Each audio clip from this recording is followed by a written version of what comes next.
Hey guys, tonight we are stepping all the way back, past your great-grandparents, past the printing press, past castles and crusades, and landing somewhere genuinely uncomfortable.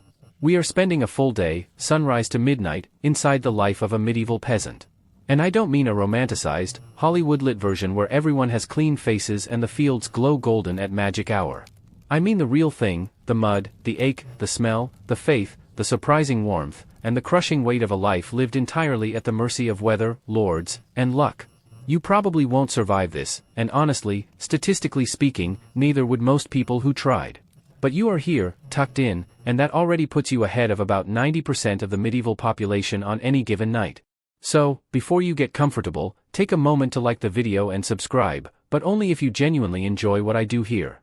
And drop a comment telling me where in the world you are watching from and what time it is locally. I genuinely love knowing that someone in Manila and someone in Manchester are both drifting off to the same story at the same moment.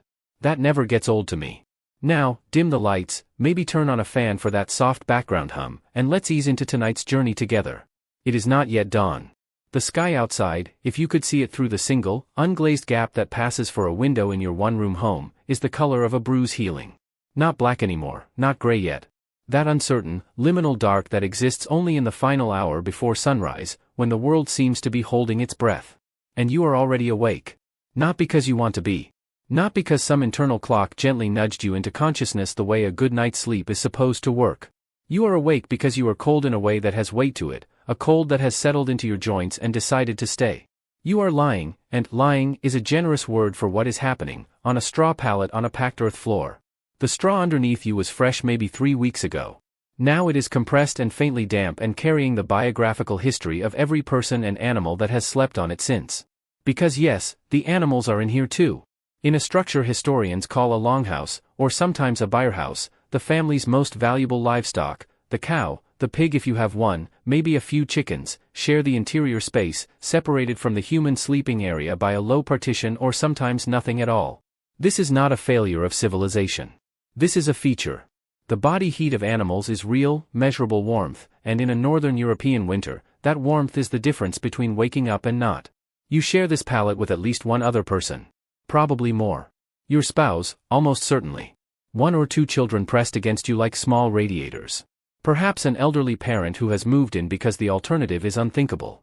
Personal space is a concept so foreign to your daily existence that you would not even have the vocabulary to express what you were missing. The idea of sleeping alone, in a room designated specifically for sleeping, would sound to you like the description of a very strange punishment. The smell is something historians consistently describe with a kind of odd horror. Wood smoke, because the fire in the central hearth never fully dies, it just banks down to embers overnight, mixes with the ammonia of animal waste, the sourness of unwashed bodies, the faint decay of old food scraps, and something earthier underneath all of it. Peat, maybe. Wet thatch from the roof above you. Your own breath, visible as a pale ghost in the cold air. Historians still argue about whether medieval peasants experienced this smell at all, meaning, whether olfactory adaptation was so complete that the interior of a peasant home was simply neutral to the people who lived in it, the way your own house smells like nothing to you but everything to a first-time visitor. The evidence suggests yes, you are not suffering through the smell. It is simply the smell of being alive and indoors, and it is home. The one mainstream historical fact worth planting here, right at the beginning, is this: the average medieval peasant in Western Europe was not a serf in the dramatic, chain-wearing sense.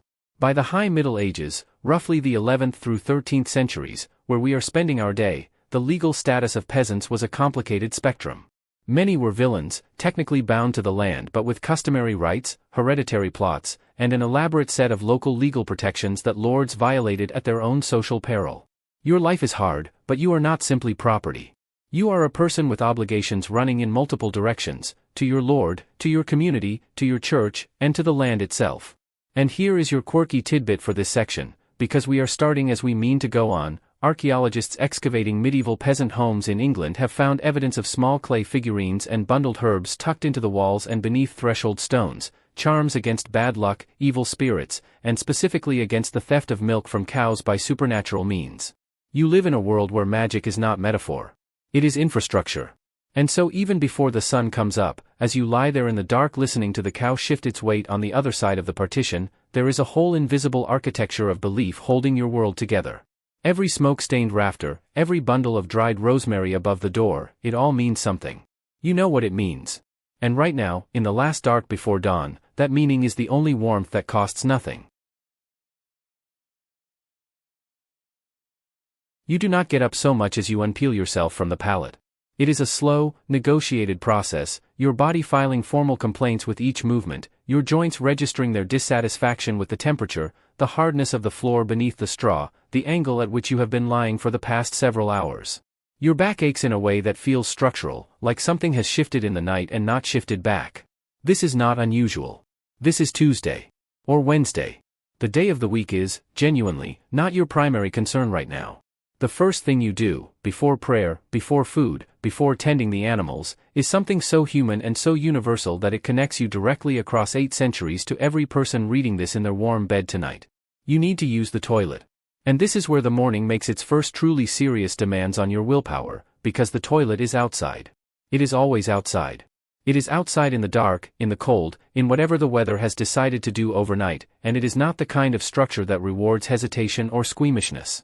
For most peasant households, the sanitation situation is one of the following: a pit latrine in a small outbuilding a short walk from the main structure, a simple hole in the ground partially screened by a wattle fence, or, and historians note this was more common than anyone likes to admit, a chamber pot that lives inside the home and gets dealt with in the morning. Chamber pots, often made of coarse earthenware or simply a wooden bucket, were practical responses to the genuine danger of wandering outside alone in the dark in a world where the night carried real risks.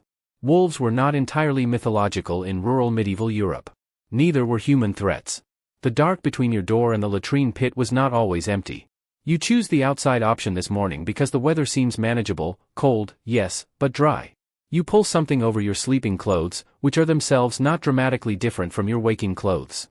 The layered reality of medieval peasant dress is worth pausing on for a moment, because the popular image of peasants in rough brown sacking is only partially accurate. You own perhaps 2 or 3 garments of genuine utility, a linen undershift worn against the skin, a woolen overtunic of varying quality, and some kind of leg coverings, hose, essentially, wrapped and tied. These are not disposable. They are not seasonal. They are repaired, re-repaired, and worn until they are structurally more patched than original fabric. Getting dressed and undressed in the modern sense is not really part of your daily rhythm. You are more or less always partially dressed, adjusting layers rather than removing them entirely. The walk to the latrine takes maybe 30 seconds. Those 30 seconds are genuinely unpleasant. The ground is soft and cold, your footing is uncertain in the dark, and the pre-dawn air hits your face like a damp cloth.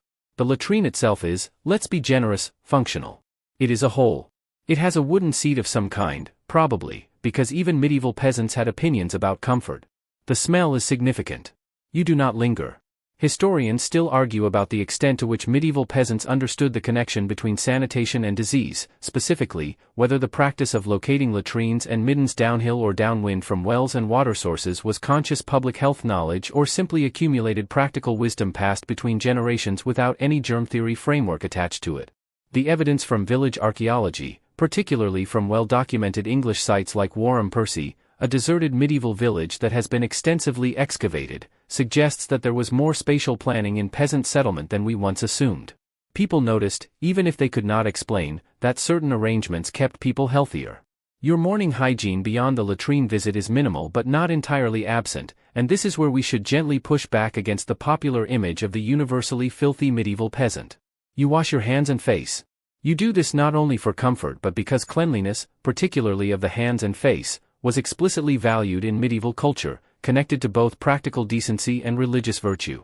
Water for washing comes from whatever you drew and stored the night before, in a wooden bucket or clay vessel near the door. It is cold. It is very cold. You splash it on your face with the grim efficiency of someone who has done this every morning of their life and has never once enjoyed it. Your teeth receive attention of a kind. Not with a brush, not in the modern bristled sense, but with a small cloth or simply a finger, rubbed across the teeth with salt or sometimes a gritty mixture that functions as an abrasive. Dental health in medieval populations was genuinely complicated. Archaeological analysis of medieval skeletal remains consistently show significant tooth wear and decay, but historians note that the nature of medieval decay was somewhat different from modern patterns, less sugar-driven cavities, more wear from grit in bread flour and the mechanical stress of a diet that required a lot of chewing. Your teeth hurt sometimes. Most adults' teeth hurt sometimes. This is simply one of the ambient background conditions of being alive in the 13th century. Your hair, if you have hair of meaningful length, gets a quick pass with a comb. Medieval combs were made from bone, antler, or occasionally wood, and the fine-toothed variety served a dual purpose that nobody in polite company mentions first but everyone understood: they helped manage lice. Head lice were a near-universal reality of medieval life across all social classes, not just among peasants. This is your quirky tidbit for this morning, delivered without judgment. Archaeologists have found lice combs in Viking longhouses, in Norman castles, in monastic quarters. The louse was a great equalizer. You run your comb through your hair with practiced, matter-of-fact strokes, and you do not think anything in particular about it. It is simply part of the morning. By the time you step back inside, the embers in the hearth need encouragement.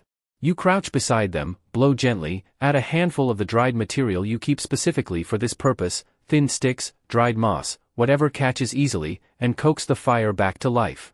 The smoke rises, the room begins to lighten fractionally, and somewhere in the straw, one of the children stirs. The day is beginning to make its intentions known. You straighten up, back protesting, and turn to face it. The fire is alive again, small and determined, throwing a wavering orange circle onto the packed earth floor and the low, smoke-darkened thatch above. You add a larger piece of wood, something that will burn slow and steady, and then you turn to the question of breakfast.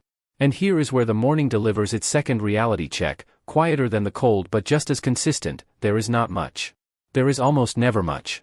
What there is porridge, and you should understand that this word, porridge, is doing a tremendous amount of heavy lifting in the medieval peasant diet. What you are making is not the oat porridge of a modern wellness influencer, topped with berries and a drizzle of honey and photographed in good light.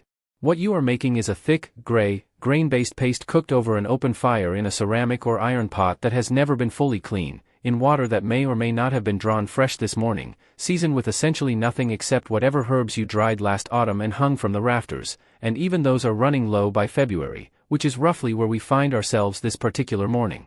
The grain in question is most likely peas or beans ground coarse, or rye, or a mixture of whatever was left after the harvest was divided between your family's needs, the Lord's portion, the church's tithe, and the seed grain you must set aside for next year's planting. What remains is yours, and it is never quite enough, and you have known this arithmetic your entire life. The pot goes over the fire. You stir it with a wooden implement that has been stirring things for so long it has absorbed the color and smell of everything it has ever touched. The children are waking now, 2 of them, maybe 3, depending on the year and what the previous winter took, and they arrange themselves near the hearth with the automatic, unself-conscious precision of people who have learned exactly where the warmth is and how to position themselves inside it. Your spouse is already moving. There is no such thing, in a peasant household, as one person making breakfast while another lies in. Everyone is already doing something. The division of morning tasks is so deeply rehearsed it requires no discussion. Bread, if you have it, is yesterday's. Or the day before yesterday's. Medieval peasant bread, made from rye or a maslin flour blending rye and wheat, was dense and dark and sour and kept reasonably well compared to modern bread, partly because of its composition and partly because nothing in your life moves fast enough to allow food to go to waste before it is eaten. You tear a piece and hand portions to the children. They eat without ceremony. There is no table in the dramatic sense. There may be a rough board on trestles, or everyone may simply balance what they have on their lap or eat standing near the fire. Furniture is minimal. Chairs, in the modern sense, are not really part of your world. There are stools. There are benches. There is the floor. Here is a mainstream historical fact worth carrying through the whole day. The medieval peasant diet, despite its monotony and its limitations, was not as nutritionally catastrophic as it might sound to modern ears. Studies of skeletal remains from medieval village populations suggest that when harvests were adequate, and they were not always adequate, but when they were, peasants actually consumed a reasonable calorie load for their activity level, with legumes providing protein, grains providing carbohydrates, and the vegetables from kitchen gardens adding micronutrients that kept deficiency diseases at bay during good years. The problem was not the diet itself in its ideal form. The problem was the catastrophic regularity with which the ideal was disrupted by drought, flood, early frost, disease in the grain, or any of the other medieval 4 horsemen of agricultural anxiety. You drink something alongside the porridge. In the morning, this is most likely a thin ale, small ale, brewed weak enough that even children drink it without incident, which they do, because the brewing process made water safe in ways that drawing it raw from a shared village well often did not. The concept of drinking water as a default beverage is relatively modern. For most of medieval history, ale was the hydration vehicle of daily life for northern European peasants, and the woman of the household, the alewife, often brewed it domestically as a routine part of household production rather than a commercial enterprise. Your ale this morning is slightly flat and faintly sour, and you drink it from a wooden cup without giving it any more thought than you would give a glass of water. It is simply what morning tastes like. Historians still argue about whether medieval peasants experienced what we would recognize as hunger as a chronic background condition, or whether, in the years between famines, there was a kind of rough sufficiency that made the diet feel adequate rather than depriving. The answer seems to depend enormously on geography, season, and the specific demands of the lord to whom you owed labor and rent. In England, surviving manorial records from the 13th century suggest that the period between roughly 1150 and 1300 was actually one of relative agricultural productivity, with population growth and land expansion generating enough surplus in good years to keep most peasants fed. Then the 14th century arrived with its climate shift and its plague and rewrote everything, but that is not your problem this particular morning. This particular morning, the porridge is enough. It is grey and thick and faintly bitter from the rye, and it is enough, and you eat it standing near the fire with one eye on the lightning gap of the window hole and one hand already mentally reaching toward the work that is waiting outside. Your quirky tidbit for this section lives here, tucked into the corners of the medieval kitchen. Historians examining the contents of medieval cooking pots through residue analysis have found evidence of surprisingly complex flavor layering, multiple herbs, animal fats, and even occasional imported spices in peasant contexts, suggesting that the culinary monotony we imagine may be somewhat overstated. Someone, somewhere along the line, cared about how the porridge tasted. Maybe even you. The children finish eating. The fire is settled. The light outside the window gap has shifted from bruise purple to a pale, watery gray that means dawn has either arrived or is moments away. You set down your cup, pull your outer layer tighter, and move toward the door. The fields are waiting, and they have never once in the history of agriculture waited patiently. The door opens outward, a small architectural detail that matters more than it sounds, because an outward opening door is harder to push in from outside, and security, even in a small village with neighbors 20 feet away, is always somewhere in the back of a peasant's mind. You step through it and the morning air hits you fully, no longer filtered by the relative warmth of the interior. It is the kind of cold that clarifies things. Your breath makes a brief ghost in front of your face and disappears. The sky is lightening from the east in long, pale stripes, and the village around you is already stirring. You can hear it before you can see it, the low sounds of other households beginning their days, a dog somewhere, the particular complaint of a gate hinge that has needed fixing since last autumn and will probably need fixing until spring gives someone the spare hour to deal with it. The village itself is worth pausing on for a moment, because the physical layout of the medieval English village, and we are in England for our purposes today, though the broad patterns apply across much of northern and western Europe, is not random. It is the result of centuries of accumulated practical decision-making. The houses cluster together not merely for social reasons but for defensive ones, for resource-sharing ones, for the simple logic that a communal well, a communal oven, and a communal mill make more sense than each household maintaining its own. Behind and around the houses are kitchen gardens, tofts and crofts, in the technical language, small enclosed plots where each family grows the vegetables and herbs that supplement the grain-dominated diet. Beyond the kitchen gardens, the open fields begin. And the open fields are the thing.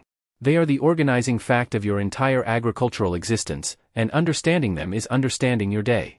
The medieval open field system, operating across most of lowland England and much of continental Europe throughout the High Middle Ages, divided the arable land around a village into 2 or 3 large fields, each of which was further subdivided into long, narrow strips. Each peasant family held strips scattered across multiple fields rather than a single consolidated block of land. This was not inefficiency. This was risk management, medieval style. If one part of a field suffered from waterlogging or early frost or pest damage, you did not lose everything. Your strips were distributed enough that catastrophe in one location was survivable. You hold perhaps a dozen strips across the 2 active fields this season, the third field lying fallow, resting, being grazed by the village's communal livestock to restore what nitrogen-depleted medieval farmers understood empirically as the land's ability to produce. A virgate, the standard peasant landholding in much of medieval England, was roughly 30 acres divided this way, enough, in theory, to support a family, which is what it was designed to do. In practice, the theory and the reality had a complicated relationship that depended on family size, health, weather, and the specific demands of your particular lord. You walk toward your strips now, and the walk itself is part of the day's labor budget. Depending on the layout of your village's fields, your furthest strip might be 20 minutes away on foot. You make this walk every working morning without thinking about it as a commute, because the concept does not exist for you, but your body knows the distance and has already factored it into its morning calculations. Along the path, other figures are moving in the same direction: neighbors, fellow villagers, people whose faces you have known since birth and whose strip locations you could draw from memory. You nod. Someone says something brief. The social texture of the morning walk to the fields is familiar and low-key, the medieval equivalent of acknowledging your coworkers in the elevator without committing to actual conversation before coffee. Here is your mainstream historical fact for this section. The open field system was not simply an agricultural arrangement, it was a social and legal structure with its own governance. Each village had a system of bylaws, enforced by a manorial court, that regulated when fields were plowed, when crops were planted, when the harvest could begin, and when the stubble fields were open for communal grazing after harvest. These bylaws were not written down in most cases, they lived in collective memory, enforced by community consensus and the occasional formal complaint brought before the Lord Steward. Violating them, plowing into a neighbor's strip, grazing your animals before the agreed date, was a genuine legal matter with real consequences. The open field system was, among other things, an exercise in enforced cooperation between people who did not always like each other very much. The social politics of communal farming are worth dwelling on, because they are surprisingly rich. The strips are allocated by custom and inheritance, but disputes arise constantly: a strip boundary marked by a stone that has shifted, a furrow plowed crookedly enough to encroach on a neighbor's land, an accusation that someone's ox damaged another's growing grain. The manorial court records from English villages in the 13th and 14th centuries are full of these disputes, and they read with a very human texture: pettiness and genuine grievance sitting side by side, names you could imagine, arguments you recognize. People were people. Neighbors were neighbors. 800 years changes the technology and the vocabulary, but not the fundamental experience of living next to someone whose habits you find questionable. Your quirky tidbit arrives here in the form of the ridge and furrow landscape. Those long, wave-like undulations visible in English fields even today, most dramatically from the air, the direct physical imprint of medieval plowing patterns preserved in the soil for centuries after the open field system ended. In some parts of the English Midlands, you can stand in a field and literally feel the medieval strip boundaries beneath your feet, raised ridges where the plows turned the soil inward over generations, forming a permanent record of labor in the land itself. The earth remembers, even when the records do not. Historians still argue about when the open field system truly consolidated into the form we recognize, some arguing for an early medieval origin, others placing the full development later, in the 10th and 11th centuries, as population growth and manorial organization reshaped the countryside. What everyone agrees on is that by the time you are walking toward your strips this morning, the system is fully established, deeply embedded, and as much a part of your world as the sky above it. You reach your first strip as the sun clears the horizon properly and throws long, cold shadows across the field. The soil is visible between the last of the frost, dark and dense, waiting. You stop at the boundary, feel the weight of the day ahead settling onto your shoulders, and take one long breath before you begin. The first tool you reach for this morning is not dramatic. It is a wooden-handled implement with an iron tip, worn smooth where your hands have gripped it for years, the grip shaped, in a very literal sense, to the specific contours of your specific palms. This is your primary relationship with iron, which is expensive enough that you treat every iron-tipped or iron-edged tool you own with the quiet reverence that a modern person might reserve for something significantly more valuable. Iron does not grow in fields. Iron has to be made, by the blacksmith in the village, who charges for his time and his materials and whose goodwill you cultivate carefully because there is no alternative within reasonable walking distance, and a broken plow iron at the wrong moment in the agricultural calendar is not an inconvenience. It is a crisis. The work this particular morning is plowing, or the preparation for it, and this is where the physical reality of medieval peasant labor stops being abstract and becomes something your body would understand immediately and object to loudly. Plowing with a heavy plow, the karuka, the iron-tipped moldboard plow that was the workhorse of high medieval agriculture, requires animals, ideally oxen, and the management of those animals is its own entire skill set layered on top of the skill of actually plowing. Oxen are strong. Oxen are also opinionated. They do not share your urgency about getting the work done. They have their own ideas about pace and direction, and negotiating with an ox at 6 in the morning in a cold field, with the clay soil sticking to everything and the furrow running slightly crooked because the animal decided to think about something else for a moment, is the kind of experience that explains a significant percentage of medieval profanity. You may not own your own ox. This is an important economic reality. Oxen were expensive to purchase and expensive to maintain through winter. Feeding a large animal through the cold months when it is not working is a cost that many smallholding families could not absorb individually. The solution was communal ox teams, assembled from the partial contributions of multiple households, with plowing time allocated according to who contributed how much. You might own 1 ox in an 8-ox team, which entitles you to a proportional share of the team's working time. This sounds straightforward until you factor in that everyone needs the team plowing their strips in the optimal window before the soil dries or refreezes, and the scheduling of a communal ox team among neighbors who all have urgent competing needs is a diplomatic exercise that would challenge a UN mediator. The plow itself cuts into the soil with a sound you know as well as your own breathing, a deep, tearing resistance followed by the soft turn of the furrow, dark earth rolling to the side in a continuous wave. The moldboard plow, which turns the soil rather than merely breaking its surface, was one of the genuine agricultural revolutions of the early medieval period.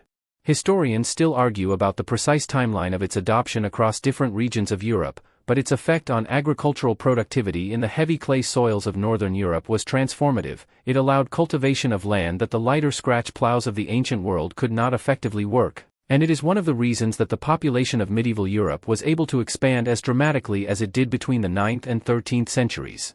You are walking behind one of the most consequential pieces of agricultural technology in human history, and your primary thought about it right now is that the iron share needs sharpening and you cannot afford to have it done until after the spring market.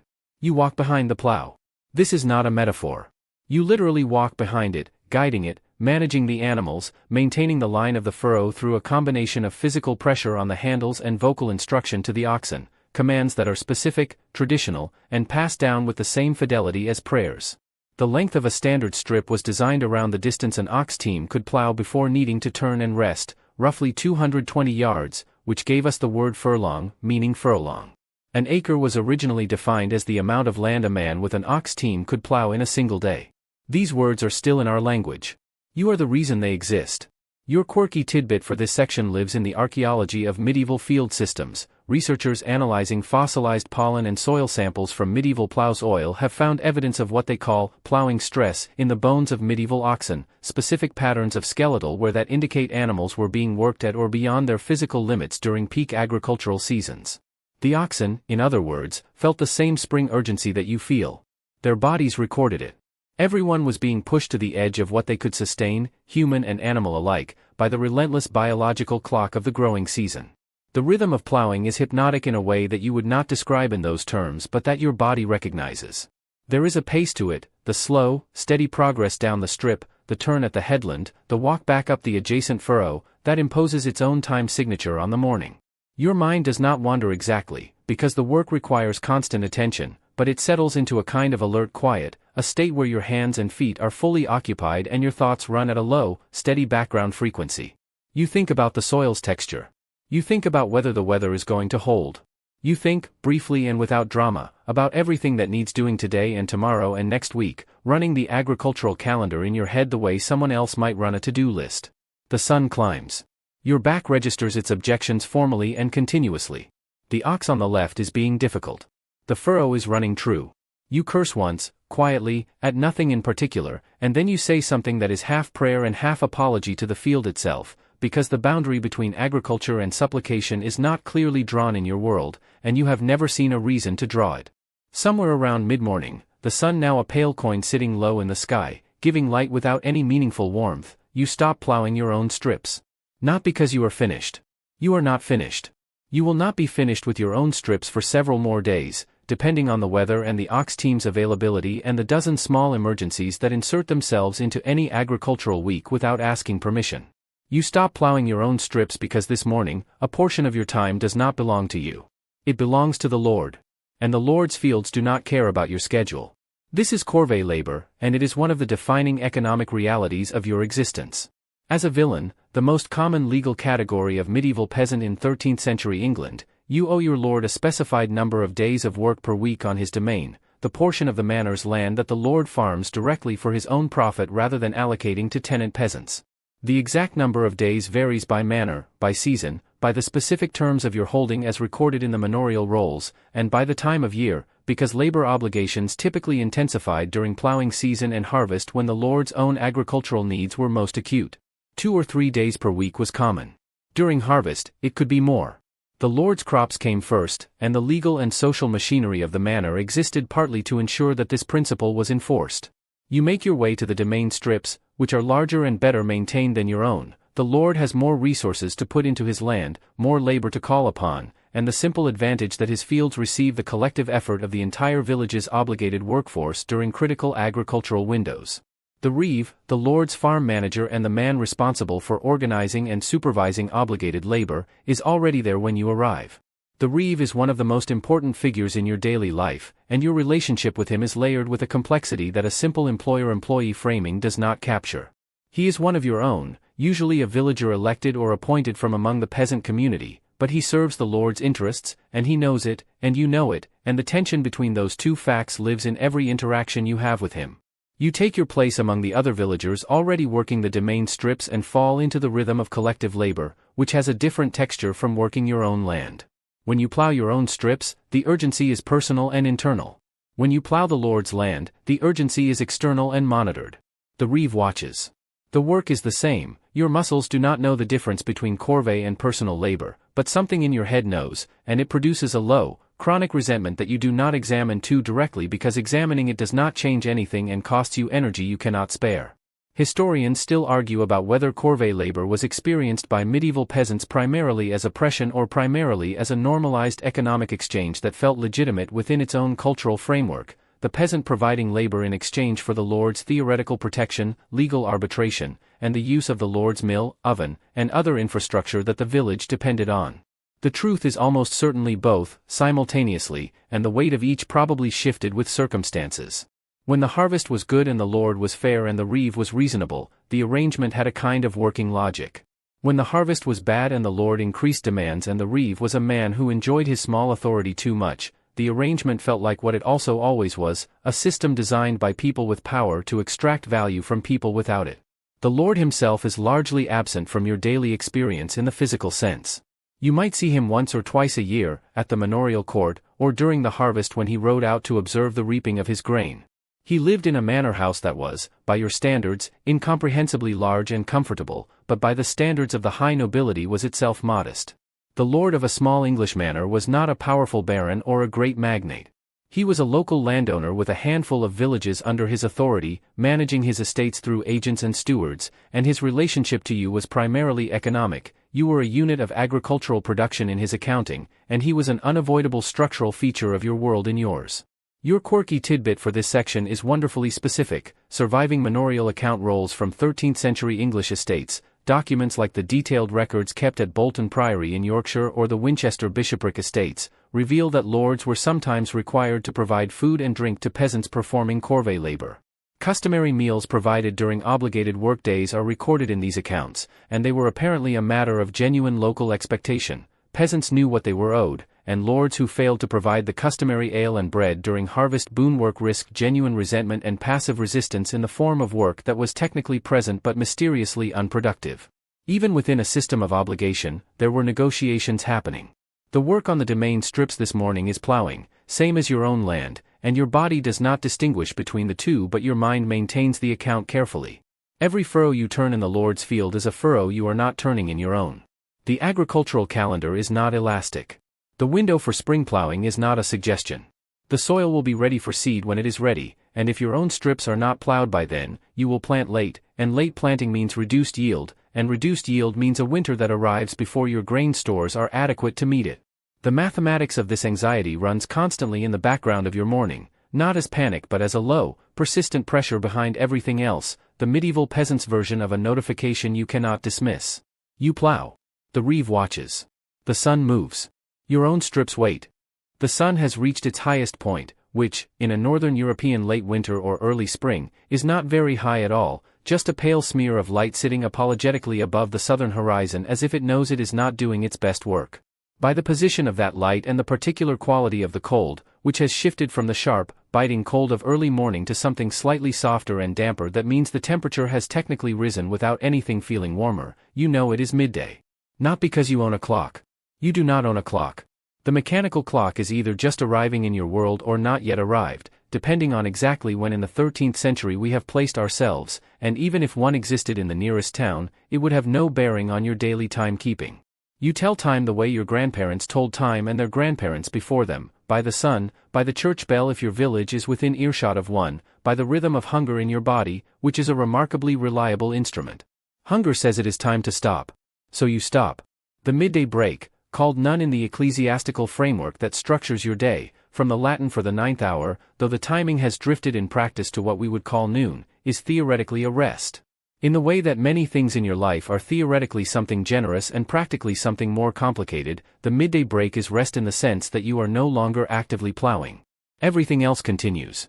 You sit down on the headland at the edge of the field, which is the slightly raised, unplowed strip of ground at each end where the ox team turns, and it is firm and cold and you sit on it anyway because your legs have requested this with an urgency that overrides preference.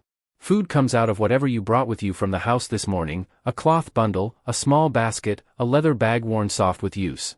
What is inside is not a surprise because it is never a surprise. There is bread, the same dense rye bread from this morning, perhaps a small piece of hard cheese if the household production has been adequate and the cheese has not all been sold or given in rent payment. There might be a handful of dried peas or beans, cold and slightly gummy. There is ale in a small vessel. This is lunch. It is the same as yesterday's lunch and tomorrow's lunch and the lunch of essentially every working day of your adult life, with seasonal variations that feel, when they arrive, like genuine events, fresh vegetables from the kitchen garden in summer, the occasional windfall of something unexpected, a feast day that permits something richer. But today it is bread and cheese and ale and cold air, and you eat with the focused efficiency of someone who is hungry and knows the break will not last long enough. The social texture of the midday break in the field is one of those small, underappreciated windows into medieval peasant life that the historical record captures only obliquely. You are not eating alone. The other villagers working the domain strips this morning are also stopped, also eating, arranged in loose clusters along the headland according to the natural social gravity of the village, people who are friends or relatives sitting close, people who are in the middle of a dispute maintaining a pointed distance that everyone notices and nobody comments on directly. Conversation happens. Not formal conversation, not the kind that gets recorded anywhere, but the daily verbal texture of communal life, observations about the soil, complaints about the weather, a piece of news from the village that someone heard this morning and is now distributing through the social network with the organic efficiency of a system that has no other mechanism for information sharing. Here is your mainstream historical fact for this section. The midday break for agricultural workers in medieval Europe was not merely customary, in many manners, it was legally specified in the terms of labor obligations. Surviving customals, the written records of manorial customs that governed the obligations and rights of peasants, sometimes specified that workers performing boon work on the lord's land were entitled to a break of specified duration at midday, and that the lord or his reeve was obligated to provide refreshment during this break. The fact that this needed to be written down, that it was codified rather than simply assumed, tells you something important about the relationship between lords and peasants. Rights had to be named to be protected. Custom was the peasant's primary legal defense, and defending it required knowing it precisely. The conversation around you, which you are half participating in while eating your bread, has turned to something that happened in the village 2 days ago, a dispute between two neighbors over a strip boundary that has escalated to the point where the manorial court will probably need to hear it. Everyone has an opinion. The opinions are delivered with the particular relish of people who are deeply invested in their community's social drama while also being genuinely too tired to generate drama of their own. You offer a comment. Someone laughs. The moment passes with the lightness of something that costs nothing. Historians still argue about the quality of social bonds within medieval peasant communities, whether the enforced proximity and communal interdependence of village life produced genuine solidarity and warmth, or whether scarcity and competition for resources created a social environment of chronic suspicion and internal conflict. The manorial court records suggest both were true simultaneously, which is probably the most honest answer. The same communities that organized collective labor and shared resources also generated impressive volumes of petty litigation and neighborhood grievance. People were tight-knit and they drove each other absolutely mad, and both of those things were expressions of the same intimacy. Your quirky tidbit for this section is this: food historians analyzing medieval English manorial accounts have found records of workers on some estates receiving herring, dried or salted, as part of their midday provision during certain seasons.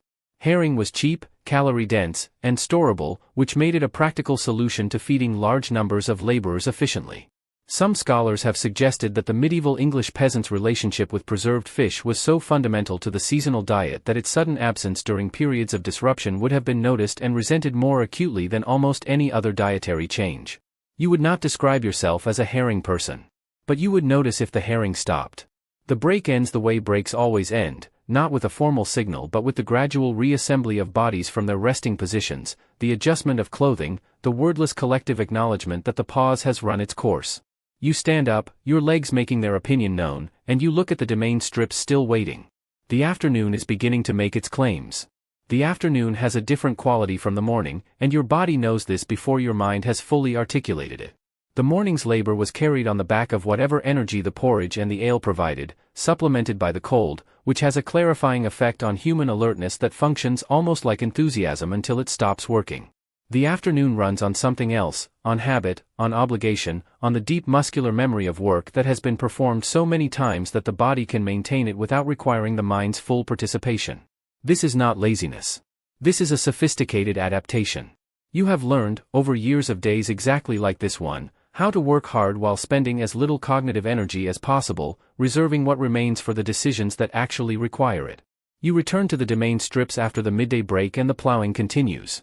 The ox on the left is still being difficult, but you have reached a negotiated understanding with it, not a resolution, more a temporary ceasefire, and the furrows are running straight enough that the reeve, making his circuit of the field, offers no comment, which is the closest thing to praise the reeve typically delivers. His silence is your performance review. You have passed. The afternoon work is physically identical to the morning work but experientially distinct in ways that are hard to articulate and that you would not attempt to articulate because you do not have the framework for that kind of introspection and also you are tired. Your hands, which were merely cold this morning, are now cold and sore, the skin across the knuckles tight and cracked in the way that happens from repeated exposure to cold air and rough wood and soil. Your lower back, which registered its complaints early this morning, has graduated from complaint to a kind of steady declarative statement that you have learned to hear as background noise. Your feet, in their leather shoes, simple, low constructions without the arch support that modern podiatry would consider the absolute minimum, have been wet since mid-morning when you walked through a section of field that drained poorly, and wet feet in cold weather are a companion you cannot dismiss, only endure. The seasonal dimension of this afternoon is worth sitting with for a moment. If we have placed ourselves in early spring, late February or March, which the agricultural logic of morning plowing suggests, then the afternoons are still short, the light still thin, and the working day is constrained by the available daylight in ways that summer would not impose. In the height of summer, working days stretched from before sunrise to after sunset, a brutal length that made the shorter winter days a kind of enforced rest that the agricultural calendar built in involuntarily. Right now, in early spring, you have perhaps 4 or 5 hours of useful afternoon light, and the work has to fit inside that window. Here is your mainstream historical fact for this section. The variability of medieval agricultural labor across seasons was so extreme that some historians have proposed thinking of the medieval peasant year not as a continuous grind but as a series of intense peaks separated by genuine lulls. The haymaking and grain harvest in summer and early autumn demanded efforts that pushed human physical capacity to its absolute limits, weeks of near-continuous labor from the entire community, including women, children, and the elderly, with the implicit understanding that everything else stopped until the harvest was in. But the winter months, particularly December through February, were genuinely quieter: maintenance work, craft production, repair of tools and equipment, the slow indoor labor that did not require the fields. The peasant year was not uniformly exhausting. It was periodically, catastrophically exhausting, with recovery built into the structure whether anyone intended it or not. The afternoon also brings a shift in the social texture of the field. The midday break dispersed and reassembled the working group in subtly different configurations, and by mid-afternoon the clusters of workers have settled into their natural orbits, people who work well together gravitating toward proximity, people who don't maintaining comfortable distances. The conversation that happens during afternoon fieldwork is different from midday conversation, quieter, more fragmented, occurring in the gaps between effort rather than during dedicated rest. Someone makes an observation. Someone responds. Long silences that would feel uncomfortable in a modern social context are simply neutral here, filled by the sounds of work and weather.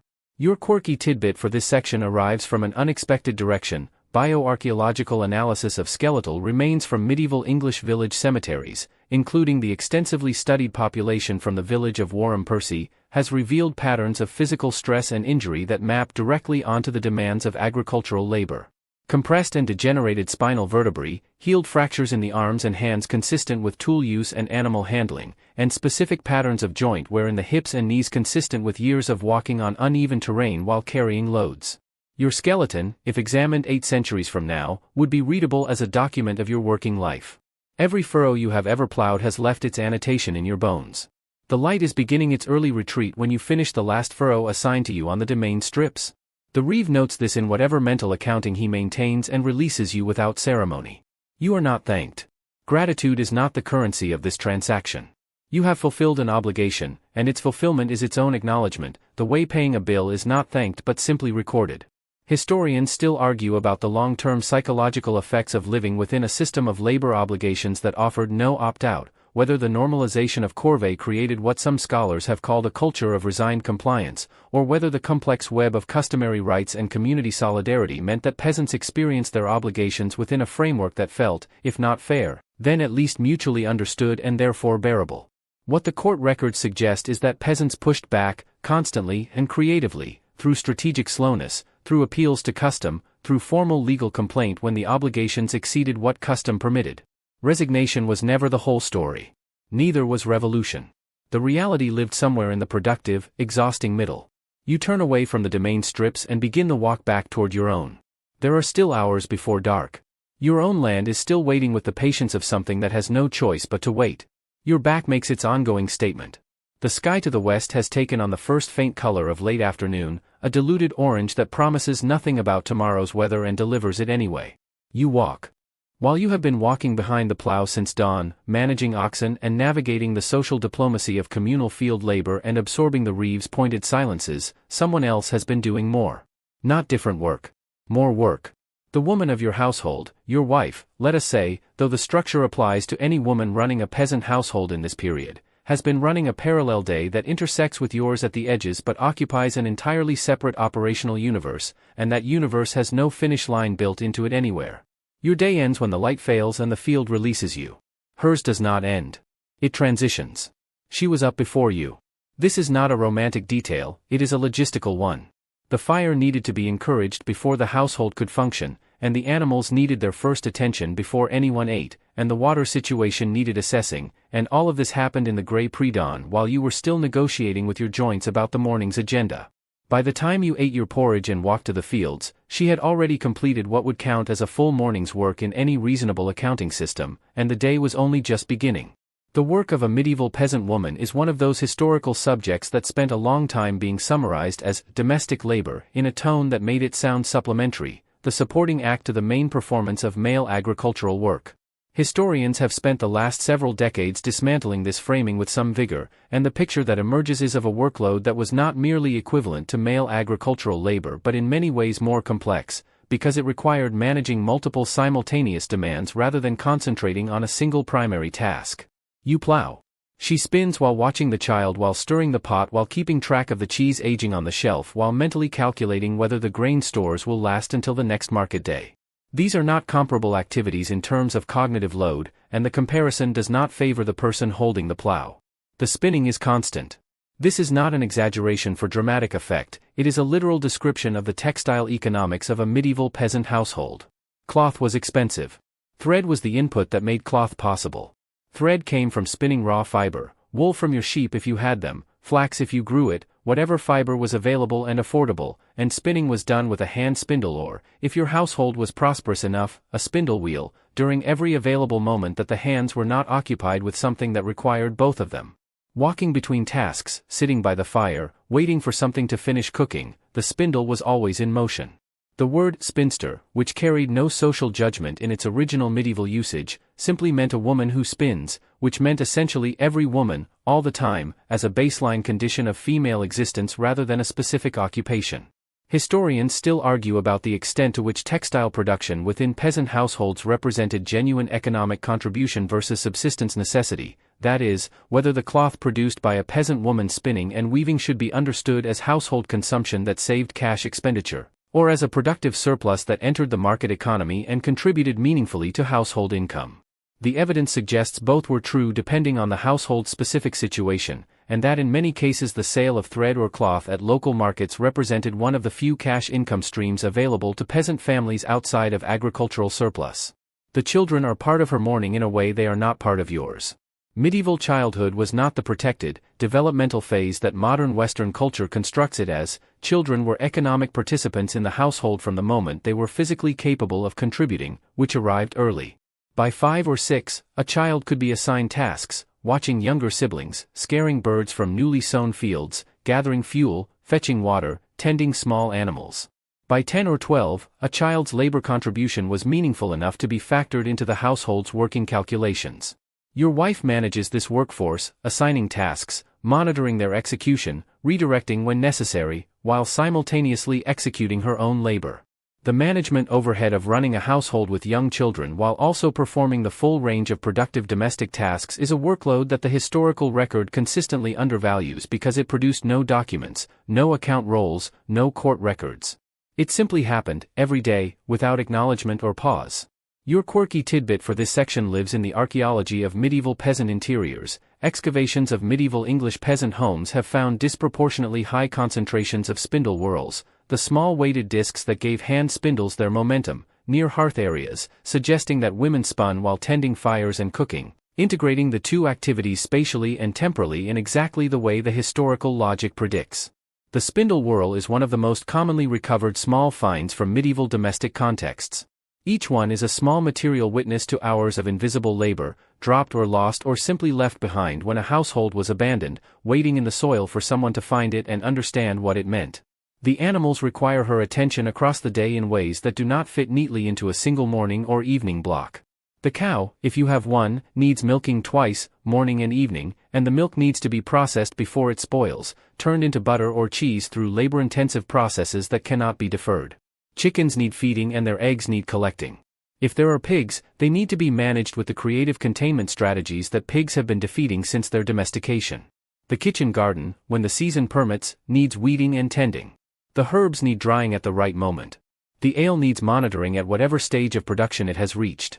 By the time the afternoon light begins to soften toward evening and you are making your way back from the fields, she is cooking supper over the same fire she lit at dawn, and the distance she has traveled between those 2 points, physically, logistically, cognitively, is not smaller than yours.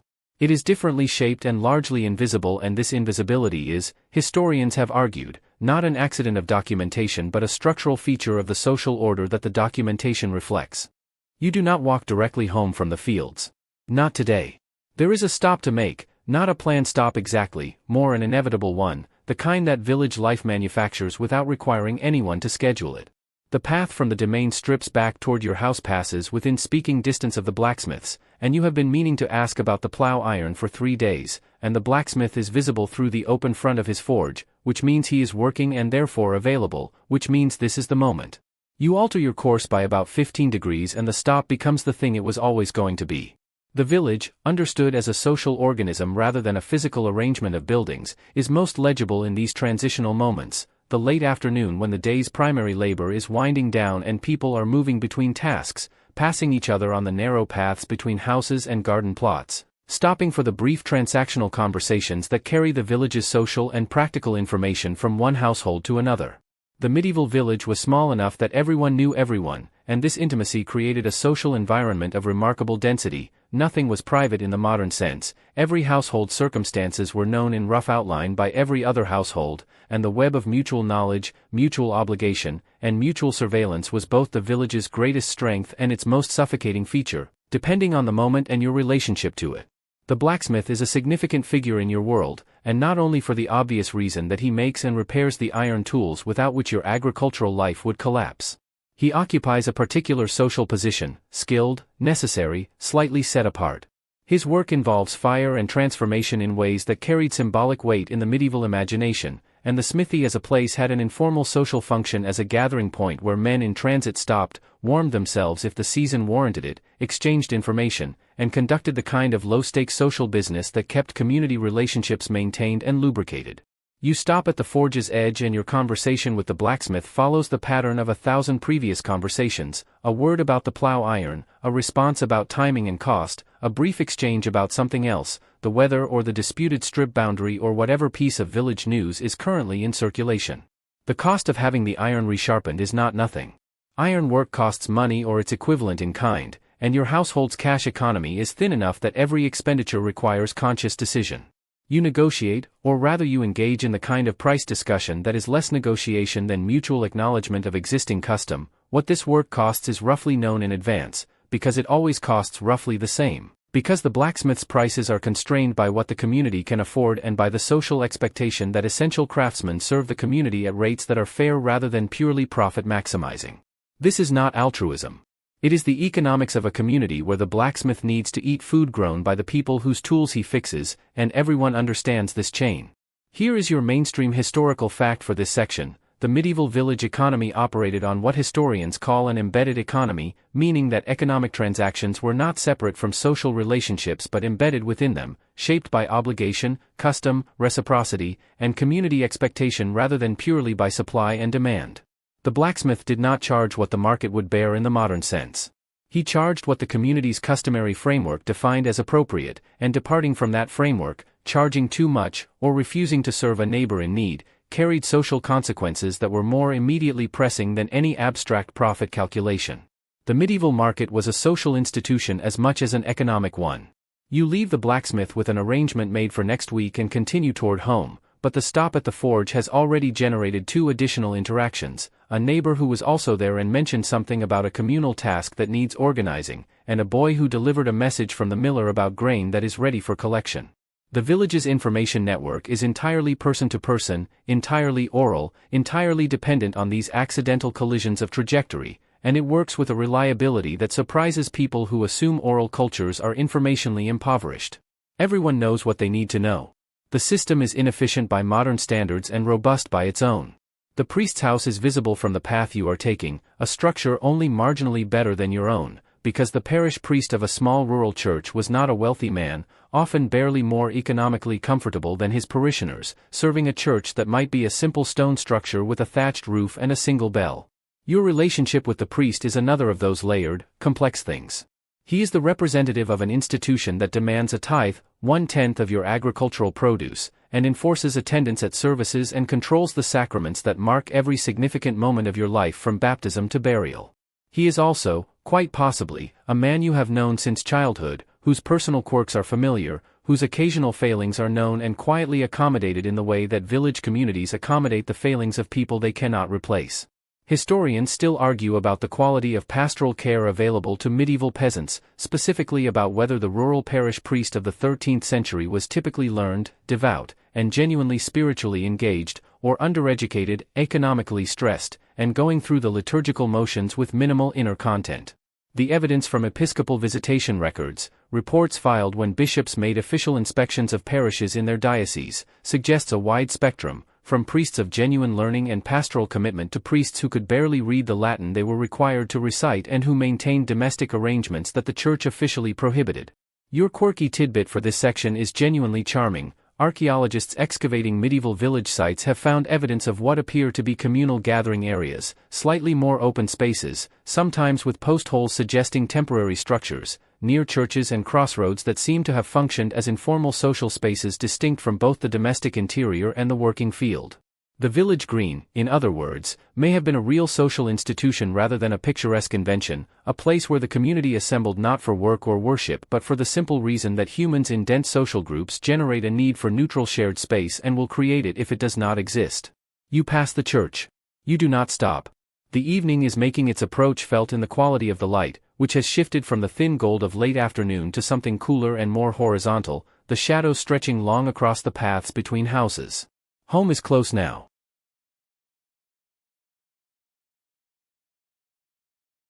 The door of your house is visible now, and something in your body responds to the sight of it with a relief that is purely physical, a fractional release of tension in the shoulders, a slight adjustment in gait, the way an animal moves differently when it recognizes its own territory. You are not home yet. There is no version of this evening in which you walk through that door and sit down.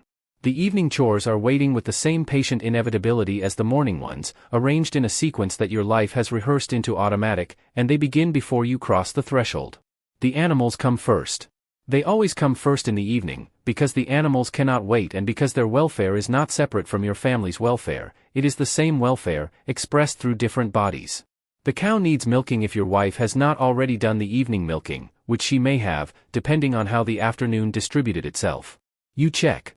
She has started, but the pig needs moving back into the interior for the night, and the chickens need securing in their coop against the foxes that patrol the village margins after dark with an efficiency that respects no one's property arrangements.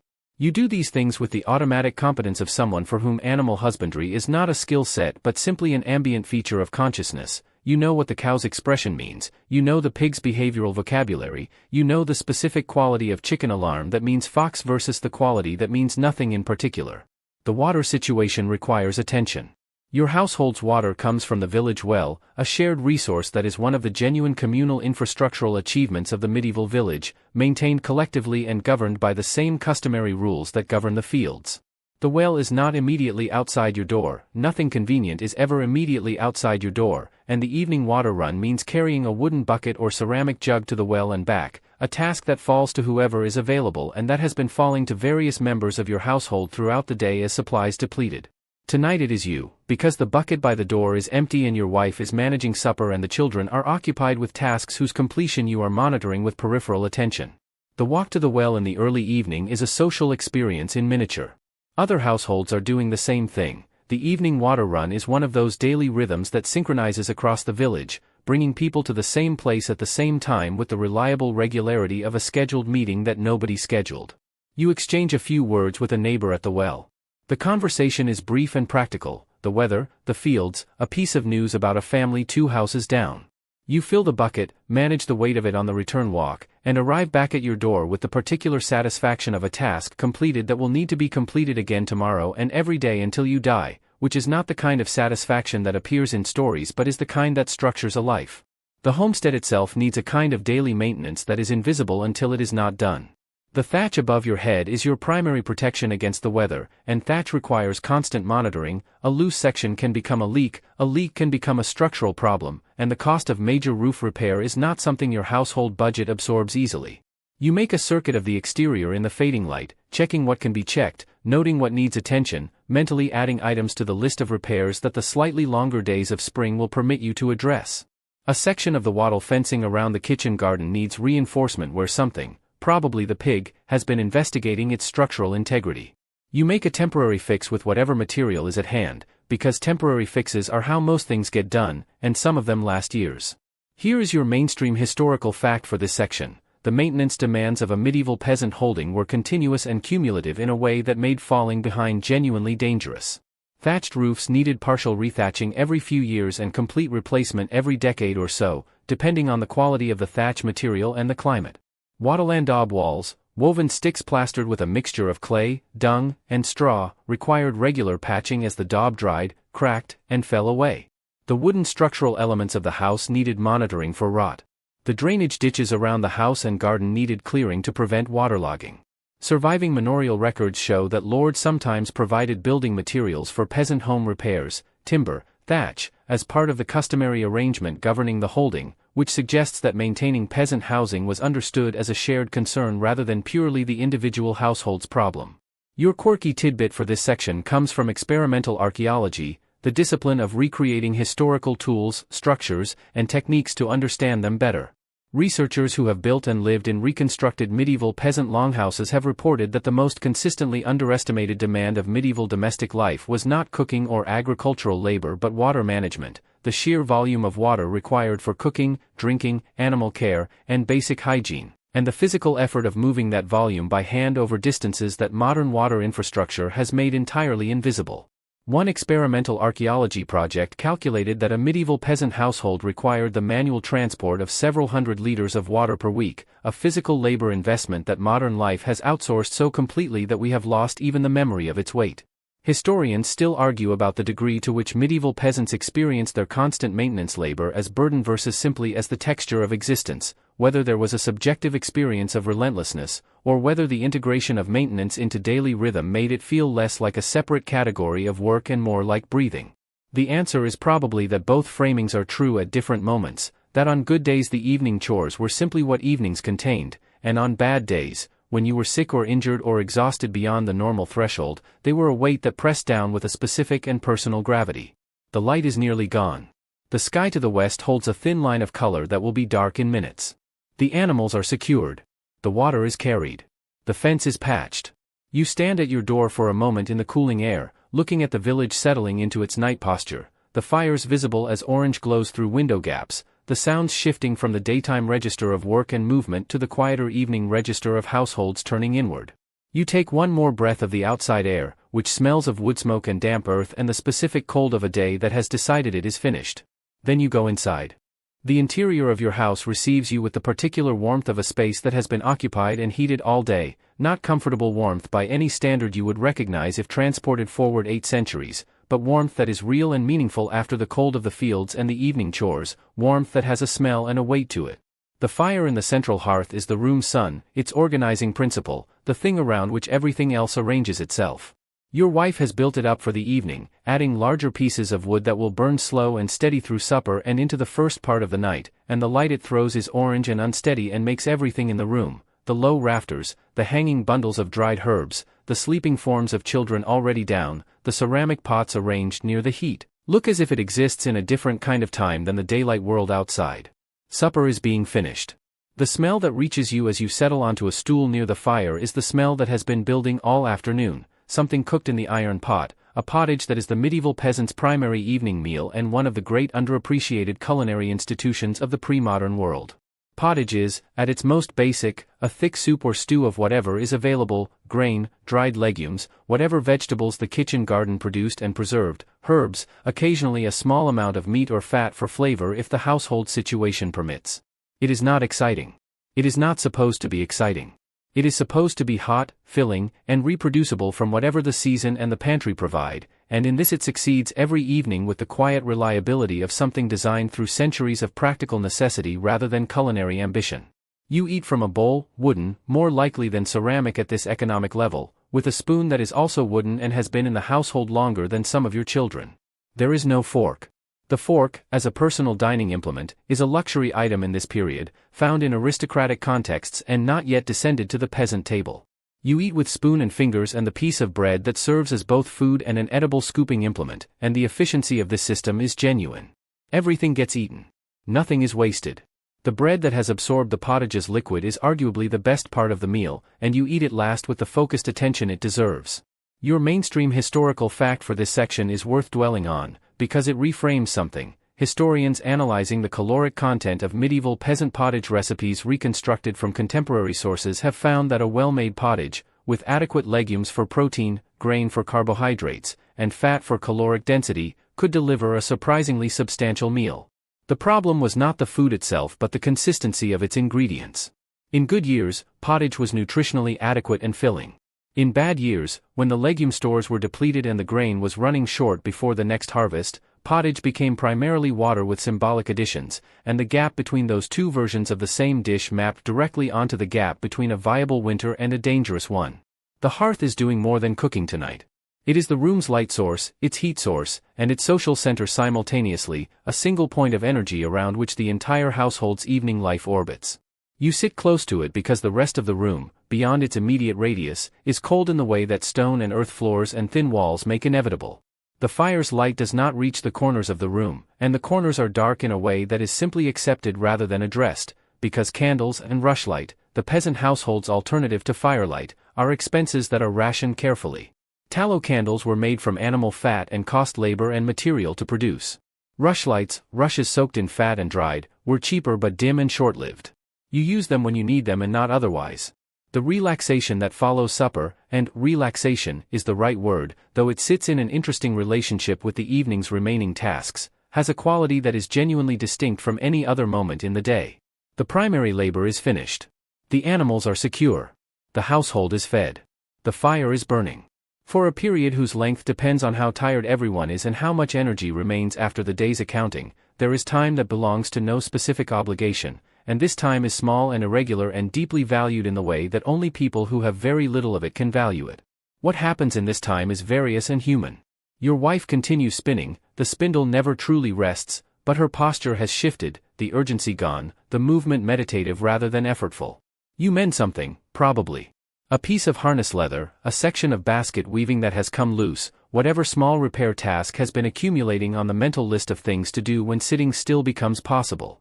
The children who are still awake are quiet, arranged near the fire like planets around a small sun. The oldest might be doing something useful, carding wool, perhaps, or working on a task their age makes appropriate. The youngest is probably asleep already, folded into the pallet with the specific boneless surrender of a very young child at the end of a very long day. Historians still argue about the concept of leisure in medieval peasant life, whether the period had any analog to what modern culture means by that word, or whether the absence of a clear boundary between work time and non-work time meant that the concept simply did not exist in recognizable form. What the evidence suggests is that medieval peasants did experience something like rest, periods of reduced obligation where the body and mind were not actively engaged in productive labor, but that this rest was always porous, always adjacent to the next task, never fully sealed off from the working world the way a modern weekend theoretically is. Your quirky tidbit for this section is warm and specific. Archaeologists excavating the hearth areas of medieval peasant homes have found small personal objects, a carved bone gaming piece, a smooth river stone worn from handling, a small figurine, that appear to have no practical function and seem to represent the medieval peasant's equivalent of the objects people keep on desks and bedside tables, objects held untouched and kept close for no reason except that they are comforting. Someone, in a house very like this one, kept a smooth stone by the fire. They picked it up in the evenings and held it while the fire burned low and the room grew warm. That detail, recovered from the soil, feels like a handshake across 800 years.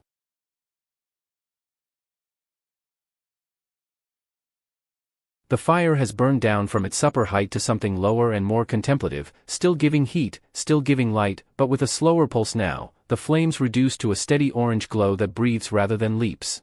The room has settled into its evening quiet, the children arranged in various states of sleep or near sleep, the sounds from outside reduced to the occasional animal sound, the distant bark of a dog, the low movement of wind through the thatch above. This is the hour when the day's physical demands have released their grip enough that the mind begins to move in different directions, and in your world, the direction it moves most reliably is toward the vertical, upward, toward the things that are larger than the fields and the ox and the reeve silence and the water bucket and the grain stores. Toward God, toward the invisible architecture of meaning that holds your world together more securely than any timber frame. Prayer is not something you do at a specific time in the evening so much as something that is threaded through the entire fabric of your day in ways that the modern separation of sacred and secular makes difficult to visualize. You have crossed yourself at various points today without thinking about it, when the ox stumbled, when a shadow passed across the sun at the wrong moment, when you heard something in the distance that your body categorized as ambiguous before your mind had processed it. These were not formal religious acts. They were reflexes, the spiritual equivalent of ducking when something comes toward your face. The boundary between practical action and religious action in your world is genuinely porous, and this porousness is not confusion or superstition, it is a coherent cosmology in which the divine and the physical occupy the same continuous space. But the evening prayer is more deliberate.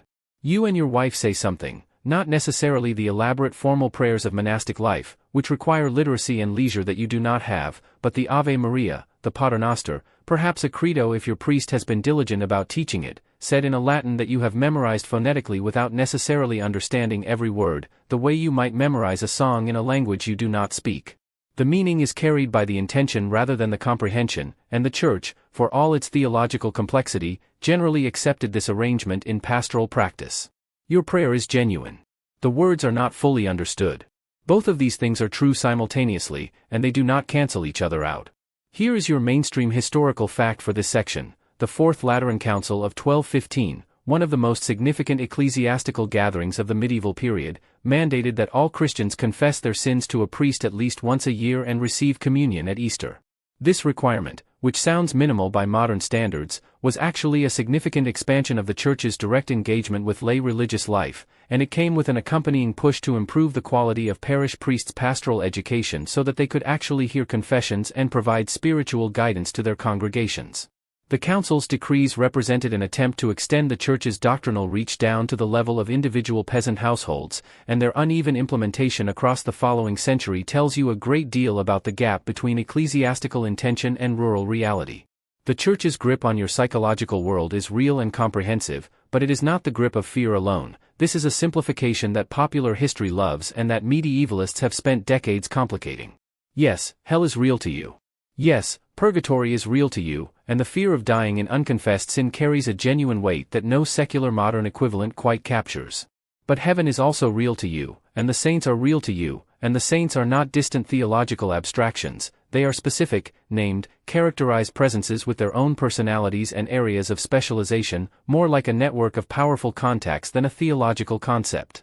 Saint Blaise for throat ailments. Saint Apollonia for toothaches, which you have cause to care about. Saint Isidore for farmers, which makes him personally relevant in the most immediate possible sense. You pray to these figures with the directness of someone addressing a person they believe is actually listening, because that is exactly what you are doing. The night outside your walls is a different country from the day. This is not metaphor in your world, it is practical geography. After dark, the familiar landscape of fields and paths and neighboring houses becomes something else, not entirely hostile but no longer unambiguously safe, populated by the possibility of things that the daylight keeps at bay. The Church provided a framework for understanding what those things were: demons, the restless dead, spirits whose relationship to Christian cosmology was complicated and whose behavior was unpredictable, and it also provided the countermeasures. Blessed objects. Prayers. The sign of the cross.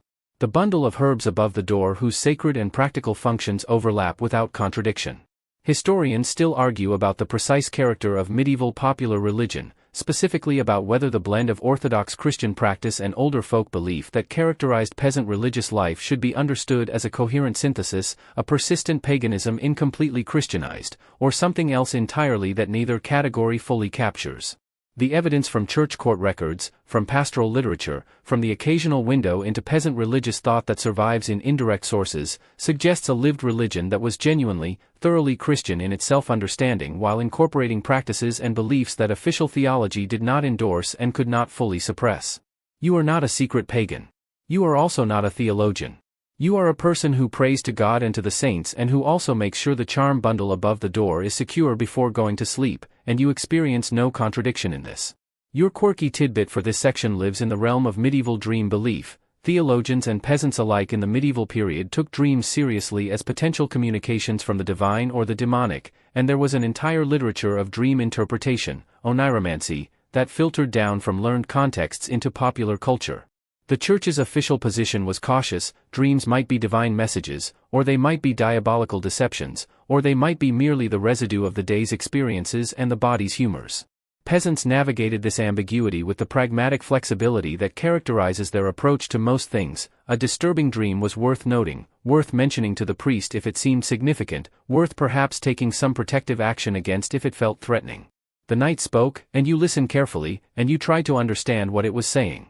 The fire breathes. The room is warm.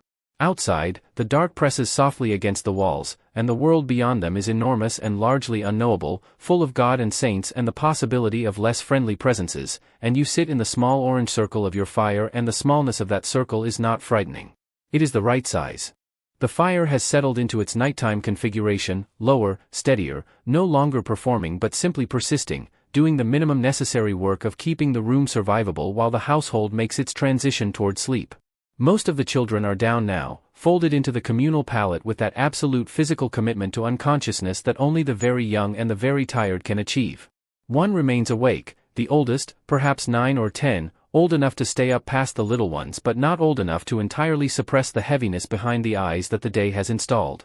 This child sits near the fire in the posture of someone fighting sleep and losing, and you let it continue for a little while because this last waking hour, the hour between supper's end and the household's full surrender to the night, is the hour that belongs to something that is not work, and even children deserve their portion of it.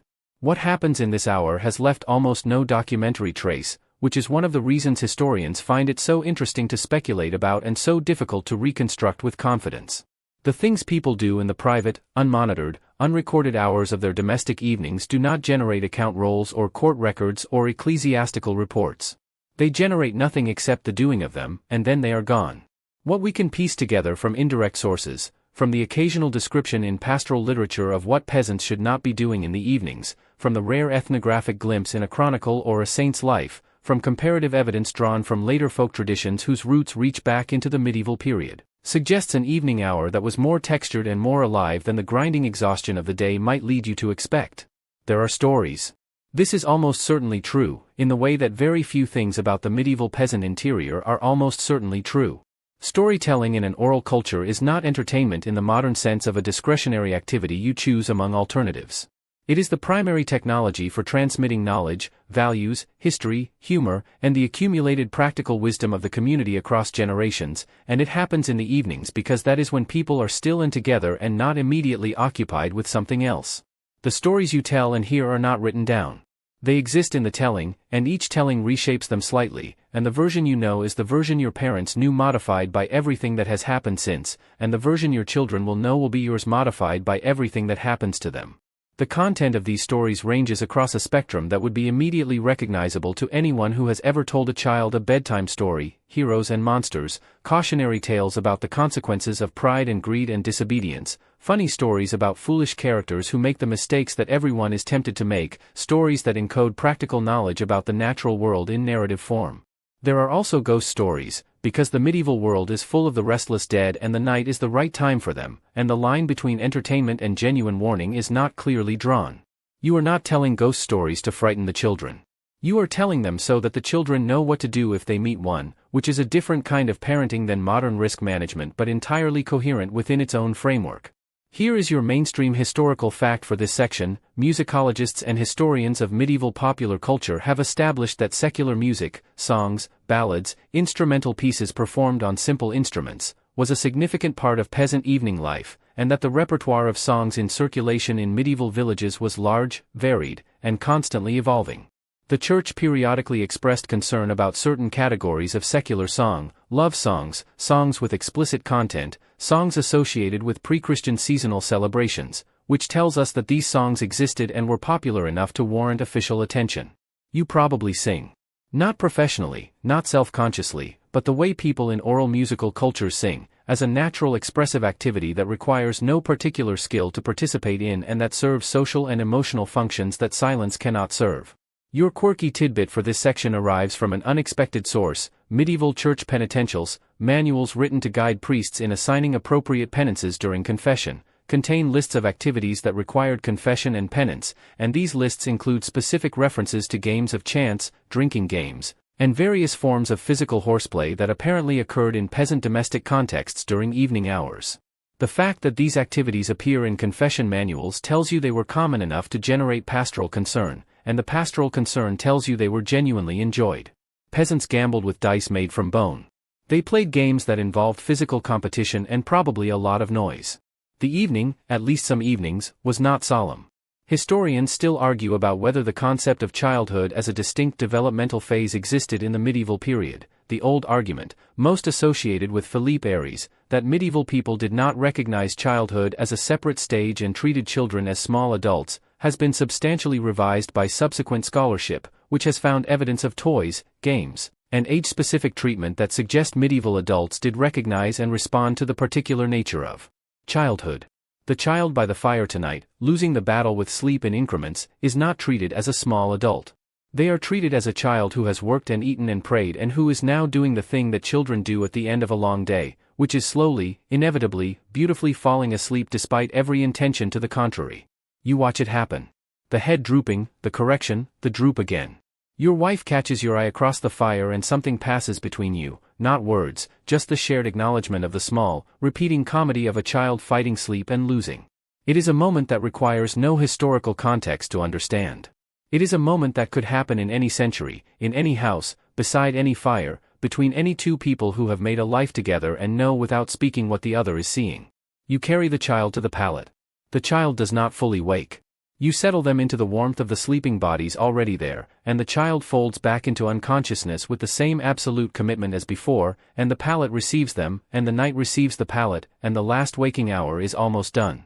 The fire is a memory of itself now, a cluster of embers at the hearth center, deep red and slowly dimming, giving off heat that you can feel if you hold your hands close but that no longer reaches the room's edges. The corners are fully dark. The thatch above is invisible.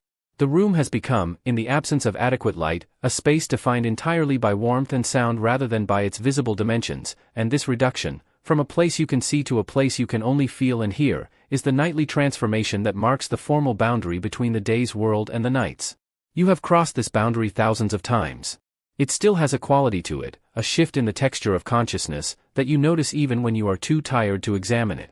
You bank the fire.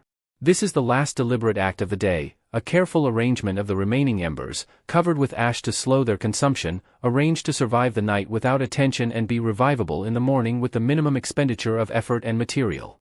It is a skill, banking a fire correctly, and you have performed it so many times that your hands know the motions without requiring instruction from your brain. Too much ash and the embers suffocate. Too little and they burn through the night, wasting fuel you cannot afford to waste. The correct amount is somewhere in between, and your hands know where that is. They learned it from watching your father's hands, who learned it from watching his. The bedtime itself is not a ceremony. There is no brushing of teeth, no washing of face, no changing into designated sleep clothing in any meaningful sense. You remove your outer layer, the heavy wool overtunic, and you lie down in what remains, and the distinction between being dressed and being in bed is largely a matter of horizontal versus vertical. The pallet is where you left it this morning, more or less, the straw compressed and shaped by the bodies that have been sleeping on it for weeks, a topography of use that your body recognizes and settles into with the relieved precision of a key finding its lock. Your wife is already down. The children are already down. You lie at the edge of the family mass, which is warmer at its center where the children are and cooler at the margins where you are, and you pull whatever covering is available, a blanket of rough wool, perhaps, or simply the extra layer of clothing, over yourself and close your eyes. The sounds of the medieval night are not silence. Silence, in the modern acoustic sense, is a product of sound-insulated walls and double-glazed windows and the general dampening effect of modern construction materials, none of which you have. What you have is a thin wall of wattle and daub between your interior and the outside world, and through it comes everything the night contains. The wind, which has picked up since you came inside, moves through the thatch with a sound like slow breathing. The cow shifts in her section of the structure and the movement comes through the floor as a faint vibration. Something small, a mouse, probably, or something you would prefer to believe is a mouse, moves in the thatch above you. The dog outside makes a single sound and then stops. These sounds are not disturbances. They are the night's vocabulary, and you have known this language all your life, and your sleeping brain monitors it with the automatic vigilance of someone who knows the difference between the sounds that mean nothing and the sounds that require waking. Here is your mainstream historical fact for this section. Historians of sleep have established that the medieval pattern of sleep was fundamentally different from the modern consolidated 8-hour model. Medieval people commonly practiced what is called segmented or biphasic sleep, a first sleep of 3 or 4 hours, followed by a period of waking that lasted an hour or more, followed by a second sleep until morning. The waking period between the two sleeps was not experienced as insomnia or as a problem. It was a recognized feature of the night, used for prayer, for quiet conversation, for sexual intimacy, for lying awake in the particular contemplative state that the medieval period called Dorval, the threshold between sleeping and waking that was considered especially receptive to spiritual experience. You will wake tonight, sometime around midnight, and lie in the dark for an hour with your thoughts, and this will feel entirely normal because it is entirely normal, and then you will sleep again. The body's descent toward sleep follows its own sequence, unhurried by any external schedule. The day's events move through your mind in the disordered way of pre-sleep thought, the ox's behavior this morning, the arrangement with the blacksmith, the strip boundary dispute that everyone was discussing at the well, the child's face going slack with sleep by the fire, the feel of the plow handle in your cold hands, the smell of supper, the sound of your wife spinning in the evening quiet. These are not thoughts exactly, more like the residue of experience settling, finding its level, making whatever peace it is going to make with the fact of having happened. Your quirky tidbit for this section is this: historians analyzing church records and pastoral literature have found references to a practice called bundling or bed sharing between unrelated individuals as a form of hospitality in medieval rural contexts. Travelers or guests who needed shelter were sometimes accommodated in the family's sleeping space, sharing the warmth of the communal pallet with relative lack of ceremony, because warmth was the practical priority and privacy was a luxury that the architecture did not support. The medieval bed, in other words, was a social institution as much as a personal one, and the boundaries around it were drawn by warmth and necessity rather than by the modern geography of private space. Historians still argue about the interior life of medieval peasants, whether the grinding physical demands of daily existence left any meaningful room for the kind of reflective inner experience that we associate with rich selfhood, or whether survival's constant pressure flattened the psychological landscape into something simpler and more instrumental. The evidence, thin as it is, suggests otherwise. The smooth stone kept by the fire. The charm bundle above the door made with specific intention. The stories told in the evening that carried more than their surface meaning. The prayer said with phonetically memorized words and genuine feeling. The look exchanged over the sleeping child. These are not the artifacts of a flattened inner life. They are the artifacts of a fully inhabited one, shaped differently from yours but no less deep. The embers settle. The room breathes. Outside, the medieval night extends in every direction, fields you have walked 10,000 times, paths you know by feel, the village arranged around its well and its church in the darkness, everyone asleep or nearly so, every fire banked, every animal secured, every door closed against the night and its contents. The world is very large and very dark and very full of things you cannot see, and you are very small inside it, and warm, and you are not afraid because you have a fire and a family and a God and a bundle of herbs above the door and a smooth stone somewhere near the hearth, and that is enough. That has always been enough.